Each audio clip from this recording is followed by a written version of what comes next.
I'm the executive director of safety, security, and transportation for the University of Maine system. My job is to protect 35 to 40,000 students, faculty, staff, and once in a while the president when they really do something stupid.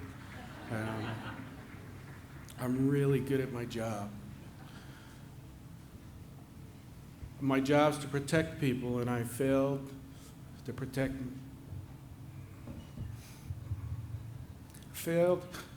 my own family because I'm afraid, or I was afraid, of things that I didn't understand.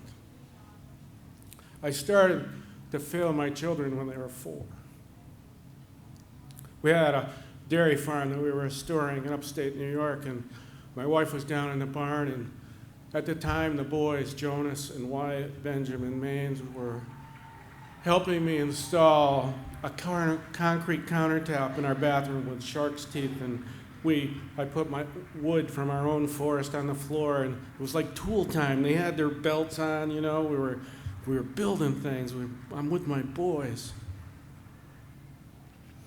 We took a break for apple juice and animal cookies, and my beautiful daughter, Nicole, was Wyatt at the time.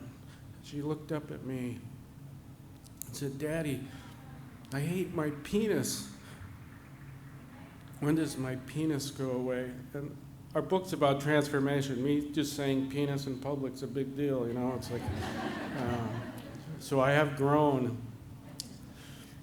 I picked this baby up in my arms.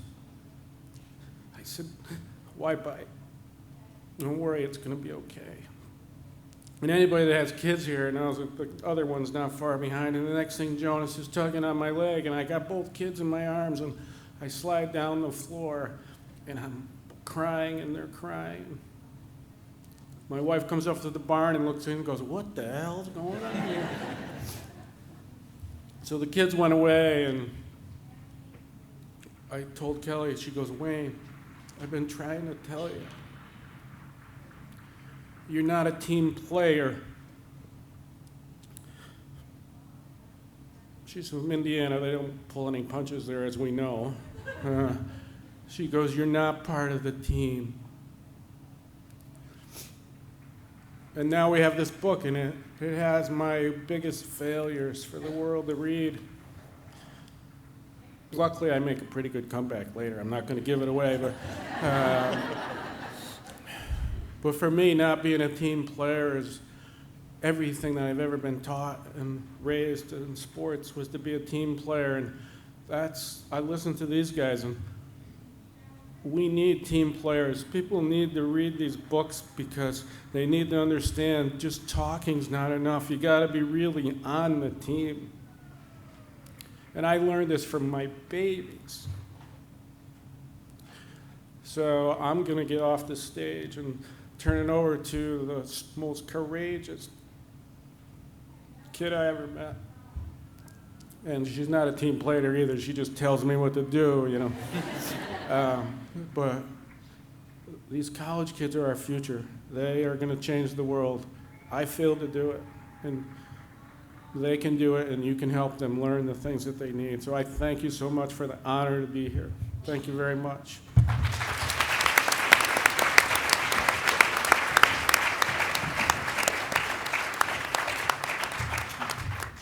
Hi there. So I guess I'll just dive right in since, I don't know, I got 10 minutes left?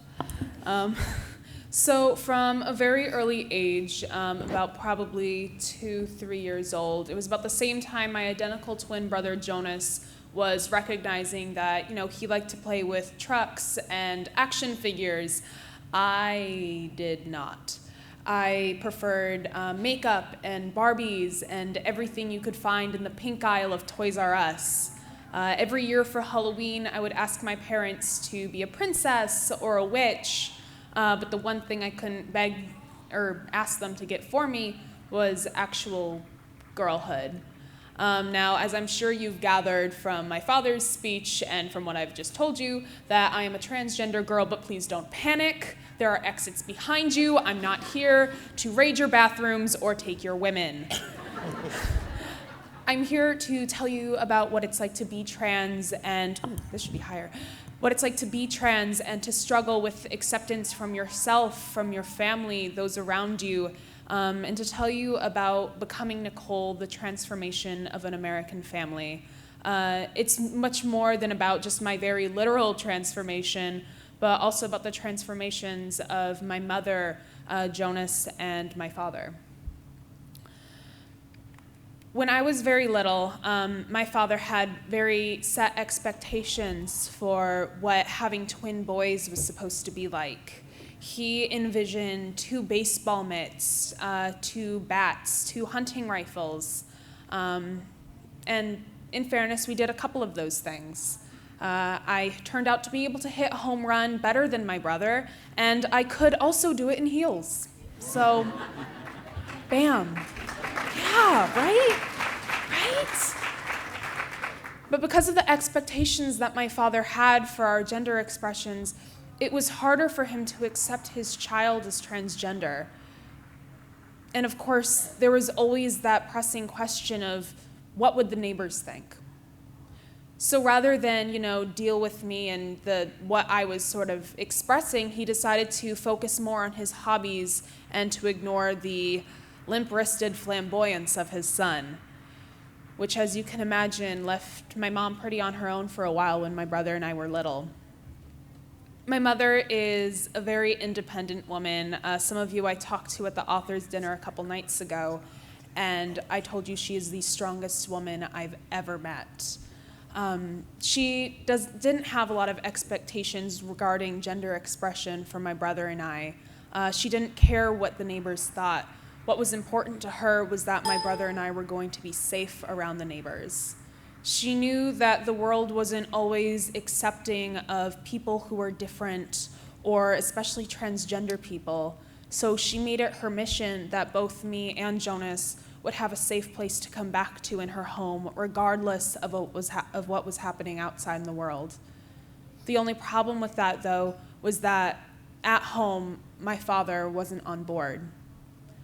So she did what any sensible person would do. She found some literature. That's what we're here to talk about, books, literature. She found some Jennifer Finney Boylan's book, She's Not There, amazing book.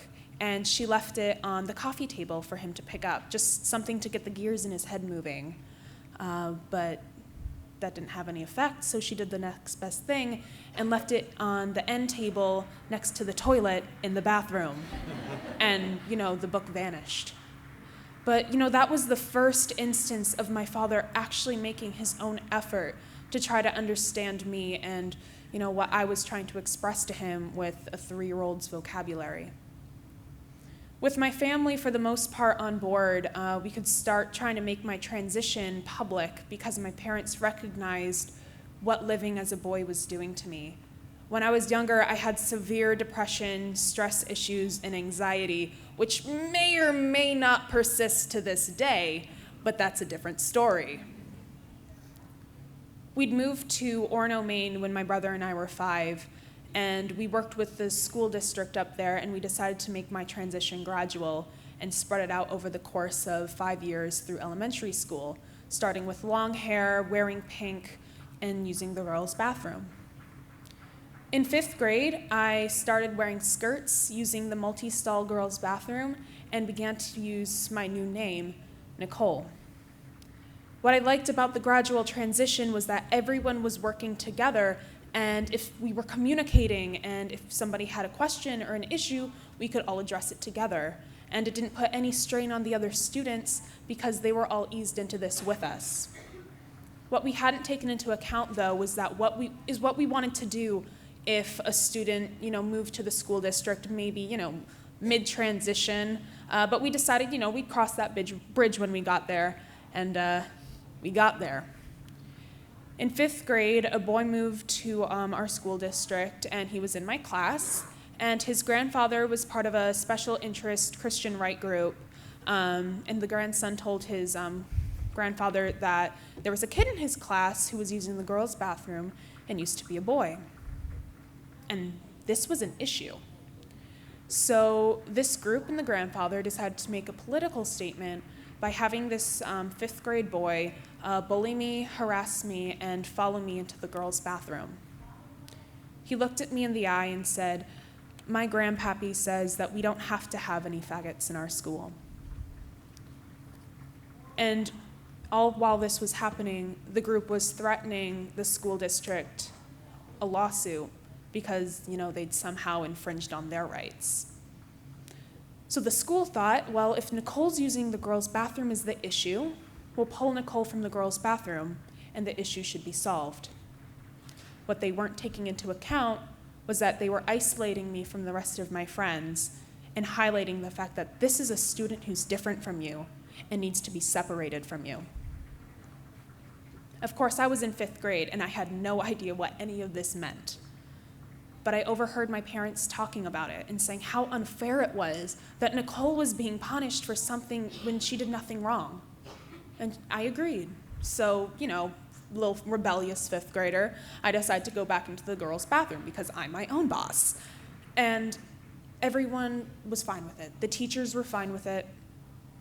My peers were fine with it because that's where I belonged.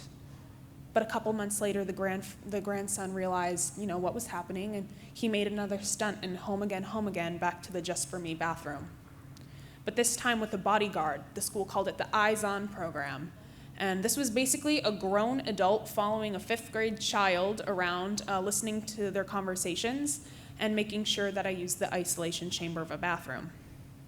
This continued all the way through the end of 6th grade, when we realized that the school could not and would not be reasoned with, so we had to move. Jonas, my mother, and I packed up and moved 2 hours south to Portland, Maine, but we left my father behind so he could keep his job and we would have a place to live. For the next 2 years of middle school, we had to go into hiding, and my parents had to warn my brother and I, don't tell anyone who you are, don't tell anyone you're trans, or we're gonna have to move again. And all during those 2 years, we had also been engaged in a legal battle with the Orono School District after we'd filed suit against them on the grounds of unlawful discrimination, because under Title IX, they couldn't legally do what they did. We initially lost at Superior Court, but we appealed and went all the way to the Maine State Supreme Court. And after 5 years of fighting at the right time with the right people, they decided that no, the Orono School District could not do what they did. And for the first time in the country, a state Supreme Court ruled in favor of a transgender family. But there was nothing special about this case. There was nothing different or, trend-setting, because this is happening to transgender families all across the country, all across the world. And we're no different. But we're here at the FYE conference. Why does this matter, right? What does this have to do with freshmen in college? Well, I'm a second-year student in college. I just rolled through my first year, dodged a couple bullets, fired a few. The girl had to do what a girl had to do. I got that A, though. And now I go to a college where I'm accepted. But my college did something that was incredibly easy to do, and they were able to do it because they had resources. When I first tried to express to my parents who I was and how I felt, I was 2-3 years old. This was probably like 1999, 2000, and there was no information on transgender people, especially not transgender youth. But now, 19 years later, there is information on transgender people, and there are resources that are available, and that's why my school was able to do what they did. It's not fair to make transgender kids and transgender people wait for the rest of the world to get on board with their rights. They should already be on board by the time they get there. My father didn't think that, a transgender child had anything to do with him until it literally fell into his lap. And that's the issue. People need to be prepared and people need to be educated. And that's what Becoming Nicole is all about. It's the story of an American family, just an average family, doing what they had to do to protect their child. I go to a school now, like I said, where I'm accepted, and the college did nothing extraordinary. They asked, "What are your pronouns? What bathroom do you prefer? Do you want a roommate? What works for you?" Thank you, guys.